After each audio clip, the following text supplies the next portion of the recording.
everybody, welcome to Money's No Object. I'm your host, Dylan Howell. This is episode number 372 of our YouTube channel and podcast, and I could not be more excited to continue sharing with you guys personal finance topics that I think could be useful for you in your long-term financial journey. Today, we are going to be talking about debt, and I know I've talked about debt on this show many times over, right? So a lot of this is not going to be anything new, but there is a survey out that says that nearly half of 18 to 34-year-olds feel like they are, quote, drowning in debt. And we're going to talk about why this is, what this drowning feeling may be coming from, and then what are a lot of the symptoms of being in debt and exactly reasons that debt is ultimately bad for you, even if you may be hearing from different sides saying that debt isn't as bad as it's cracked up to be. I'm here to say today that being out of debt is the best way to build long-term financial freedom. So stick around for a discussion of all that and more in today's episode. Before we get started though, if you could go down below, hit the big red subscribe button, like this video, leave me any feedback in the comments down below, and I'll be sure to respond to anything you leave down there. If you're listening on Apple or Spotify podcasts, be sure to subscribe and leave me a review on either one of those platforms. Follow me on social media at MNO with Dylan, and that's really good supplemental materials to all the things I'm putting out in these long form episodes on YouTube and the podcast every single day. And then if you need somebody to help you to build a financial plan and keep you accountable to that plan over the long term, then I can do that. Just DM me on any of the major social media sites and tell me that you are interested in financial coaching sessions. And you and I can begin working together, pushing towards your long-term financial goals and ultimately pushing you on towards long-term financial freedom, which is what I'm hoping for every single individual who's watching or listening to this show on a day-to-day basis. Now, look, it is very easy to feel overwhelmed by debt, right? Whether it's student loans, even though they're deferred, the payments are deferred right now, right? Unpaid student loans can be a big stress on us all because we know eventually that those are going to come due. Ever increasing credit card balances, right? When you know the interest rates are, 19, 24%, whatever, that can be, very costly and can really eat into your monthly income. A monthly car payment, right? Car payment on a car that you thought, hey, a new car is probably better because it's more reliable or whatever. And now you're seeing that, you can't afford this car that you really wanted, right? These things can be reasons why young consumers feel like they carry a huge financial weight on their shoulders. And it's no surprise that so many people feel the way they do about being in debt. In fact, a survey conducted by Select and Dynata found that nearly half, 44% of 18 to 34-year-olds feel like they are, quote unquote, drowning in debt. Right? While it can seem sometimes, difficult to find a light at the end of the tunnel, the best thing that we can do about our debt, the best thing that we can do about being in debt, and I say our debt, I am not in debt, right? I've gotten out. And it's one of the reasons that I tell you guys all the time to be out of debt, because I found it being the most freeing thing that I could find when it comes to being financially independent, being financially successful. It is very freeing to be out of debt. So the best thing that you can do is actually do something and have a plan and have some set action that you are going to take in order to get out of debt, in order to free yourself up financially. And I've said it a million times on this show, and I'll say it again. Debt is a strain on your cash flow, right? The cash flow that you bring in every single month, right? Debt is going to take away that cash flow. It's going to take away from your income. It's going to take away from your ability to be free. You're always going to be beholden to someone, and that's not what we want. So what I want to talk about today, and I don't want this to just be a doom and gloom episode, but I want to talk about reasons that debt is bad for you, right? We know many of these. Again, this is not anything new or this is not rocket science, but it is important for us to understand. It's important for us to understand that in a world where debt is so readily available and so accepted, right, that debt is a bad thing, and debt can and in many cases will hurt you in some way, shape, or form. I'll just give you a little anecdote about my own life, right? I've told you I'm out of debt. I don't have debt. My wife and I, we remain debt free. But I have had debt before. I had a car that I had to pay on, and I had student loans that I had to pay off. And those things aren't fun, right? It is a strain on your cash flow, and it creates undue stress in your life. It created undue stress in my life. Now that those things are paid off, though, I have this freedom to do things with my money and know that I can accumulate and not just constantly be, paying money out to somebody who I owe money to. Okay, so being free of debt is a very, very big deal, and we'll talk about why in today's episode. But let's start with the reasons that debt is bad for you. So the first reason is that debt encourages you to spend more than you can afford.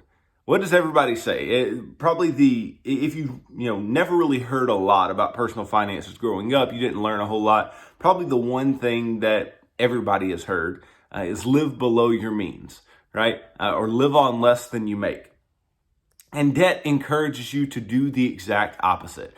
It encourages you to spend more money than you actually have in your bank account, which is a problem because debt is not the ability to buy more than you can actually afford. What debt is the ability to defer payment on what you are purchasing, right? The ability to spread payments out and to add this penalty for spreading payments out called interest, right? If you think about interest in that way, it'll really drive you nuts. It'll really drive you nuts that you have to pay any interest on any of your debts, because all that interest is this penalty for deferring your payments. So it really makes you want to pay for everything right up front and not have to pay any interest, right? So debt encourages you to spend more than you can afford.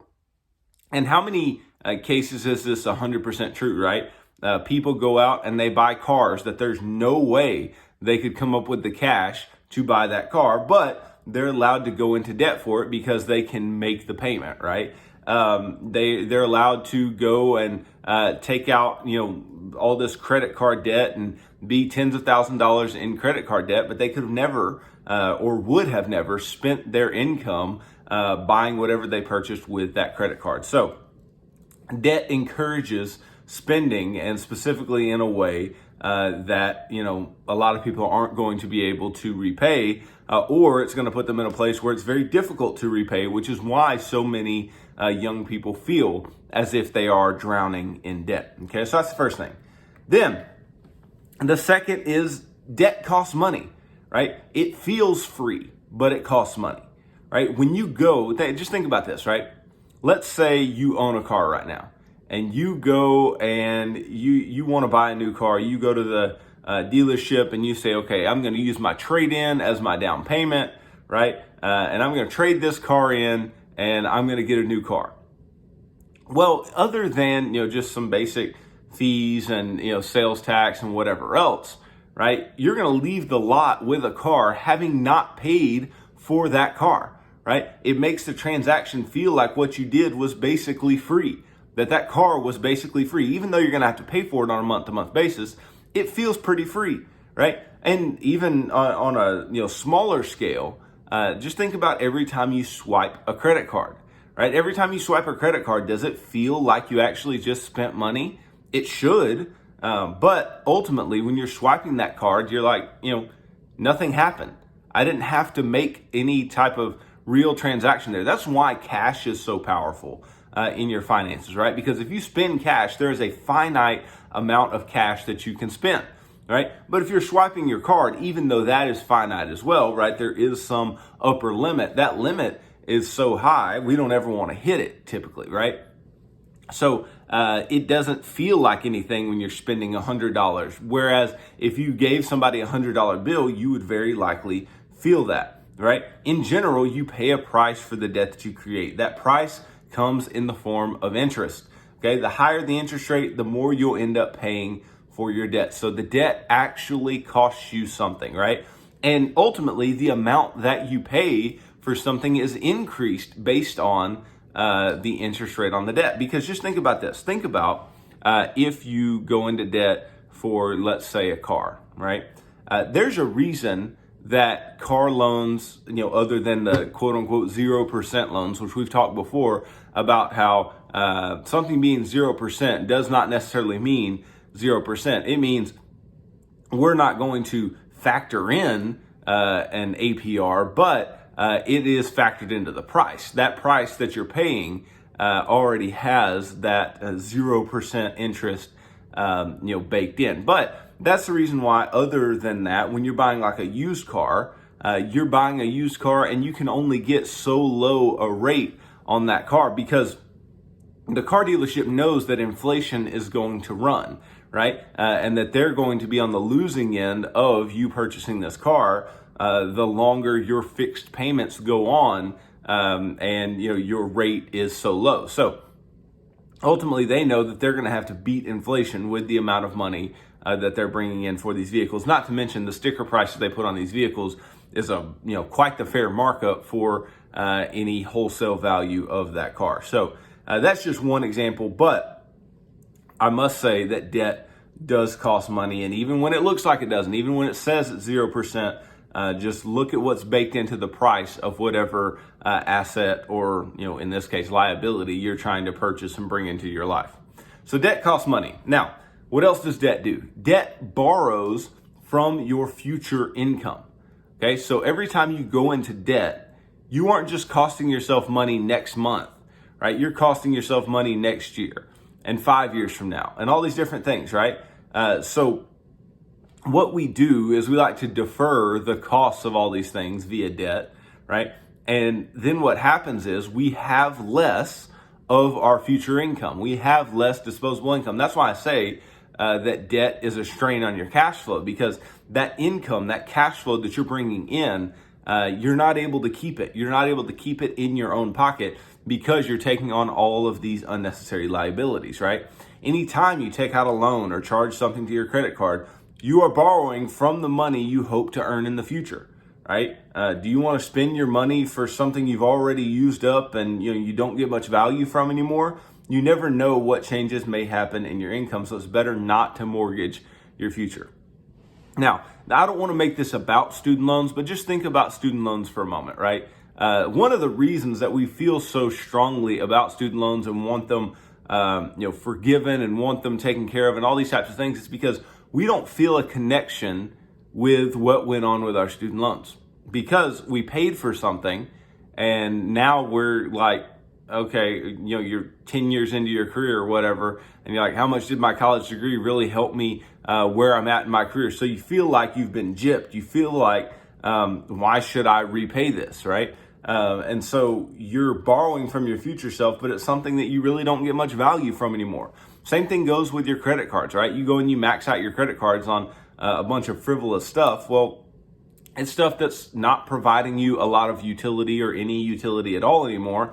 And yet you're having to pay on that credit card debt balance. So just being thoughtful about that, being knowledgeable about the fact that your future income is going to have to pay for your current self, that is a big issue. That's a big problem. And I say all the time that when you are taking out debt, what you're doing is you're saying, I would rather not sacrifice today, right? I would rather take the easy road today, get what I want today, and sacrifice later. But that is not the road to financial freedom. The road to financial freedom is daily sacrifice, right? Sacrificing as soon as possible, all right? And you don't even have to sacrifice big as soon as possible, but sacrifice sooner than later and then get what you want later on, right? But if you get what you want now in lieu of sacrificing, in lieu of putting away your income for whatever you want to purchase and paying for it in full, then you are going to end up behind the 8 ball in your finances. It's true. I've seen it time and time and time again.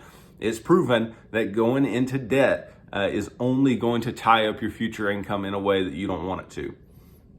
Now, the fourth reason that debt is bad for you is that high interest debt causes you to pay more than the item costs, right? So if you buy a $2,000 living room set on your credit card at 11% and only make the minimum payment, you'll end up paying more than $3,600 for that $2,000 item by the time you completely pay off your debt, right? That's $1,600 more than the future cost. That is $1,600 more than the furniture costs. Even if you raised your monthly payment to $100 and paid off the balance, you'd still pay close to $220 more than the cost of the furniture. On the other hand, you could set aside $150 a month for 14 months and pay in full at no extra cost. But again, What's that doing? That is stealing from your future income. You're saying, hey, for the next 14 months, I'm going to steal from my income and take $150 a month and put it away. That's not what we want to do, right? Do you really want to be paying for your furniture on a month-to-month basis? No, I want to buy some furniture, put it in my home, let it sit there, and guess what that furniture is going to do the whole time you sit there? And we talk about this with cars, but rarely do we talk about it with something like furniture. What's a piece of furniture going to do? It's only going to go down in value as you sit on it and lay on it, and as you spill things on it, and all these different types of things. It's only going to become less and less valuable. And we talk about this with cars all the time. Why in the world are we going into debt for depreciating assets, right? And that's what furniture would be. So this is just an example, and especially with a credit card, or if you go and take out a payday loan or whatever, those high interest rates are going to make you spend way more than whatever the underlying item is really worth, and it's not going to be worth it to you over the long term. Over the long term, what is best for you is saving up money to buy whatever it is. And I'm thinking about furniture here, but everybody thinks, oh, when I move, I have to get new furniture and I have to get all new stuff to decorate the house or whatever. And it's just not true. It's all a fallacy. It's all a farce. It's all just you making things up in your head, you wanting to keep up with the Joneses, you wanting to look good to your friends. It is not reality and what's best for you financially. So high interest debt can cause you to pay more than the item costs, and that is a big issue. Then the fifth reason that debt is bad for us is that debt keeps you from reaching your financial goals. Now, why is this, right? Many of our financial goals are predicated around what? Are predicated around the money that we save and put away for our future, right? And if you are constantly having to give away your income, right, in order to pay for your debts, then what you're doing is you are losing the ability to purchase appreciating assets. You're losing the ability to invest your money for your future. And you're losing the ability to spend money on the things that you actually want to spend money on, right? You're losing the ability to give money in a very generous way, right? Your cash flow is being strained. And when your cash flow is strained, you are having to sacrifice other parts of your financial life, right? So our financial goals get lost in the mix. It gets lost in the fact that we are constantly having to pay on this car or pay on this credit card or pay on these student loans or pay on whatever it may be. And so we have to understand that continuing in debt means that we're not likely to reach our long-term goals because, like I said a moment ago, when you're going into debt, it's stealing from your future income. And your future income is what's going to help you get to your long-term financial goals. But if you have less future income, then you're going to reach your long-term financial goals either slower or you're not going to be able to reach them at all because you are using that income for your debt payments, right? So that can be a big issue. Then the sixth reason that debt is bad is that debt can keep you from owning a home, right? And I think one of the biggest things, especially in American life, that is very sought after, something that we really want to do financially is to own a home. And it's not a bad idea. People may say, oh, that's a bad idea financially because of the lack of appreciation or whatever, but it is an appreciating asset. It does provide stability to you and your family, right? And it is, in many cases, a large part of people's net worth. So credit card, auto, student loan debt are all considered when you apply for a home loan, right? If your other debt payments are too high, you may get turned down for a mortgage loan. In most cases, your total monthly debt payments can't take up more than 43% of your income. So I want to stop right here. I'm going to ask you a really difficult question, and this may really open your eyes. Are your monthly debt payments more than 43% of your income? And sadly, for many of you, the answer is yes. But that's okay for now, right? There's this saying that I've heard said many times, and I heard it from a pastor a long time ago, and it's this saying, it's okay not to be okay, but it's not okay to stay that way, right? It's okay to be deeply in debt, right? It's okay to have more than 43% of your income in your debt payments. But it's not okay to stay that way, right? You have to first realize that you have a problem, realize that there's an issue, and then attack it. But many lenders, right, when we're talking about purchasing a home, they want your debt to income ratio to be quite low. That means if your debt to income ratio is high, then you'll be stuck renting or paying on your current mortgage until you pay off some of your other debt. And so debt can hold you back from moving into the home that you want to move into. And I know none of us want to have to deal with that. And that's why a lot of people get held up in renting or staying in an apartment or staying in a home that they don't like, in a neighborhood that they don't like, or whatever, right? It's because their debt payments are far too high to do anything else. Now, seventh reason that debt is bad for us is that debt can lead to stress and serious medical problems, right? Do not just brush this one off. This is very, very serious. Now, when you have debt, it's hard not to worry about how you're going to make your payments or how you keep from taking on more debt to make ends meet. The stress from debt can lead to mild to severe health problems, including ulcers, migraines, depression, and even heart attacks. The deeper you go into debt, the more likely it is that you will face health complications. And you may say, I'm not going to, face health complications based on my money or based on debt. There's no way. Well, you tell me what it feels like to be drowning in something, right? Because these 18 to 34-year-olds, what they said, 44% of them feel like they are drowning in debt.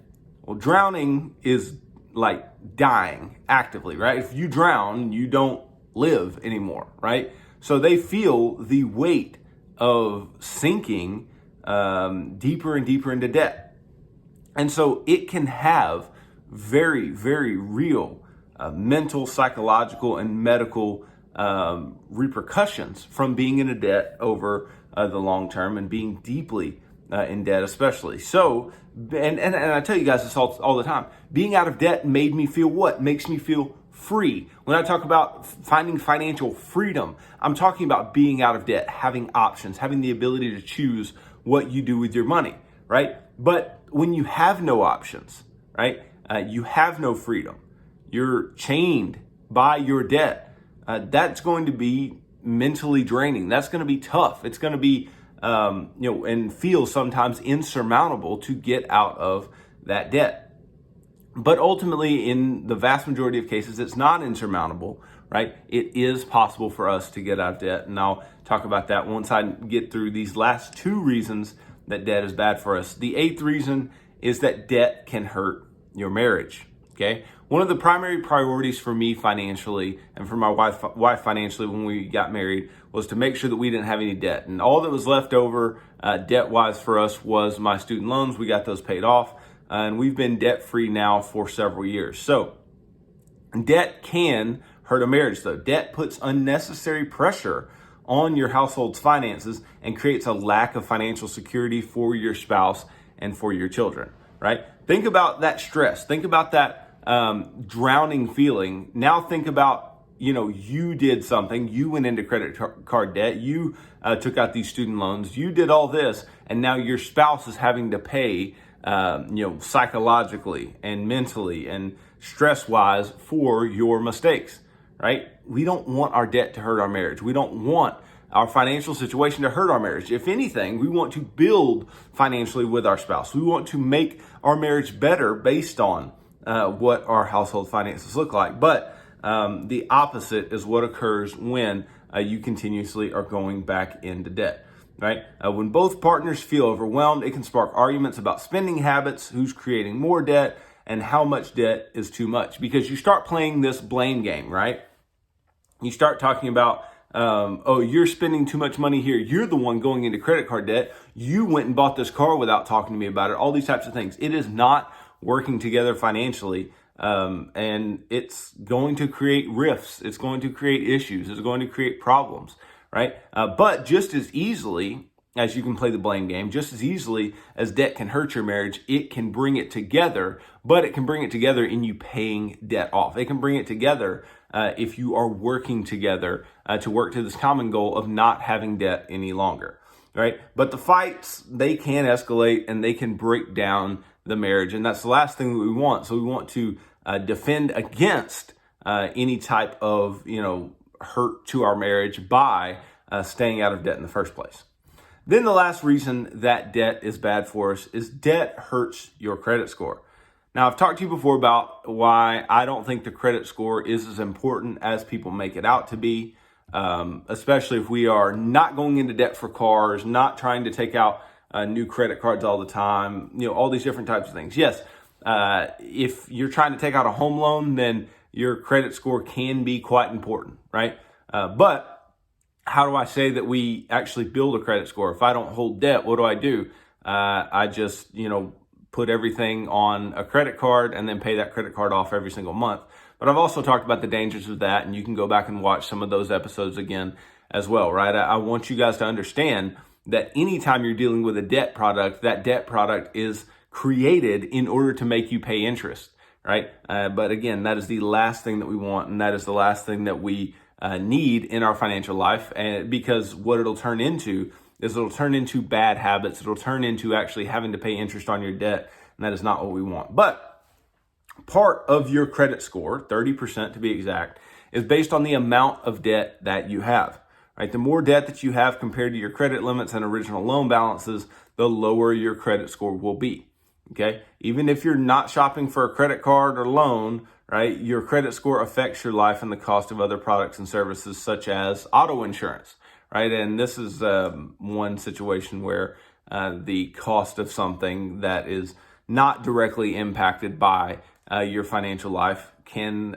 be impacted by your credit score. So this is just something to keep in mind. It's not the most important reason. There's a reason it's here at the end. Some of the most important reasons to me are the reasons tied to your future income, tied to the fact that debt is costly, your marriage, right? That is such a big deal. We don't want to damage our relationships, but money is so relational. Money is so intertwined with our relationships with others, especially our spouses. But working together is a big deal. Getting out of debt is a big deal. And so what do I say about debt? What is the prescription for all this? The prescription is to have a plan. The prescription is to get out of debt and to actively be working your way out of debt if you are deeply in debt. And I have a plan for this. It's called the Financial Action Plan, right? The Financial Action Plan tells you to do some simple things. It tells you to budget uniquely every month, right? And I have walked you through how to do that many times. It tells you to have some emergency savings, some small 1 month worth of household expenses, emergency savings. Then it tells you, hey, if you are offered free money by your employer, take it in an employer-sponsored retirement account via a match. Just take the match, nothing more, nothing less. Start that investing. Then it says, now, if you have any consumer debt other than your mortgage, use every other bit of income that you have and get out of all of that consumer debt, right? And the getting out of consumer debt is right there in the middle of the Financial Action Plan because it is the breaking point. Right? It is the point by which if you can get past that, if you can get out of consumer debt, then you have so much income that's freed up to do all of the next things. And those are build up a fully funded emergency fund to where, if you lose a job or if something happens, you have big medical bills that were unexpected, then you can pay for those things in cash and you don't have to go back into debt like you may have had to do previously. Then you invest 15% of your household income in the sixth part, at least 15% of your household income for your future, retirement, your kids, all those types of things. Then in the seventh part, which is concurrent with the sixth, you're working to pay off your home early, because we talked about home loans earlier and why I think, being out of debt on your mortgage can still be a very big and very useful thing. And then the eighth part is maxing everything out, investing in everything that you have the ability to invest in, and maxing everything out and really growing your money for your future. And then the ninth part is to just give so extremely generously, and that should be done after you get your home paid off. Just give as generously as you can, as we should be giving all the way through the plan. But at this point, you have so much free cash flow. You can just be generous. You can be a good steward of the money that you've been given. And all of those things are predicated on this fact that we are out of debt. So if you're from 18 to 34, or if you're older or younger, I don't know how many people younger would feel like they're drowning in debt. There is a way out, and I provide you with a way out in the things that I do in my financial life that help me to get out of financial distress, right? Maybe I wasn't in near the distress that you guys are now, but being in debt feels like a big weight on your chest, and I want to help you get that weight off and help you to be financially free. So thanks for watching this video. If you could go down below, hit the big red subscribe button, like this video, leave me any feedback in the comments down below, and I'll be sure to respond to anything you leave down there. If you're listening on Apple or Spotify podcasts, be sure to subscribe and leave me a review on either one of those platforms. Follow me on social media at MNO with Dylan. And that's really good supplemental materials to all the things I'm putting out in these long form episodes on YouTube and the podcast every single day. And then if you need somebody to help you to build a financial plan and keep you accountable to that plan over the long term, then I can do that. Just DM me on any of the major social media sites and tell me that you are interested in financial coaching sessions. And you and I can begin working together, pushing towards your long-term financial goals and ultimately pushing you on towards long-term financial freedom, which is what I hope for every single individual who's watching or listening to this show on a day-to-day basis. So tune in tomorrow as I continue talking about personal finance topics that I think can be useful for you in your long-term financial journey. So thanks for tuning into this episode of Money's No Object. I'm your host, Dylan Howell. God bless.